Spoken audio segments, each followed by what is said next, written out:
عطار کی بیٹی کا نکاح ہوا ایک دباغ کے بیٹے کے ساتھ. دباغ وہ جو چمڑے کی دباغت کرتے ہیں، جو دباغ چمڑا بیچنے والے کو کہتے ہیں. عطار کی بیٹی کی شادی ہو گئی دباغ کے بیٹے کے ساتھ.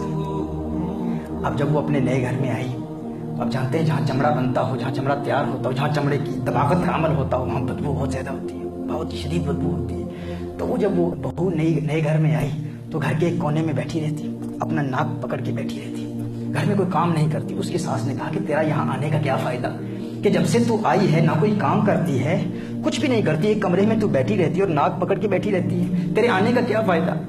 تو اس کو تانے دیتی، شکوے کرتی. کچھ عرصے کے بعد جب اسی عطار کی بیٹی، جب اس کے والد صاحب وہ عطار عطر فروش، وہ جو خوشبو کے ماحول میں پروان چڑھے تھے، وہ جب گھر میں آتے ہیں اپنی بیٹی کو ملنے کے لیے آتے ہیں تو اس سے وہ ساس گرگلا کرتی ہے، آپ کی بیٹی یہاں آئی ہے لیکن جب سے آئی ہے دیکھیے کہ یہ کوئی کام نہیں کرتی ہے، کہ کمرے میں بیٹھی رہتی ہے، اس کے آنے کا فائدہ کیا ہے. تو اس بیٹی کے والد نے کہا کہ تو یہاں آئی ہے تو یہ شکوہ کر رہے ہیں، یہ کہہ رہے ہیں تیرے آنے کا فائدہ کیا ہے. اس نے کہا والد صاحب دیکھیے یہ غلط بات کہہ رہے ہیں، ہر چند کے میں کوئی کام تو نہیں کرتی، میں کچھ نہیں کرتی، لیکن ایک بات ضرور کہوں گی کہ میرے آنے کی برکت سے ان کے گھر کی بدبو ختم ہو گئی ہے. جب سے میں یہاں آئی ہوں وہ بدبو ختم ہو گئی ہے. والد صاحب آپ کو یاد ہے جب ہم پہلی مرتبہ یہاں آئے تھے تو کتنی بدبو آتی تھی، لیکن اب وہ بدبو ختم ہو گئی، یہ میری برکت ہے. والد نے کہا نہیں میری بیٹی، یہ تیری برکت نہیں ہے، یہ اس گھر کی نحوست ہے کہ تیری بدبو کو سونگھنے کی صلاحیت ختم ہو گئی ہے.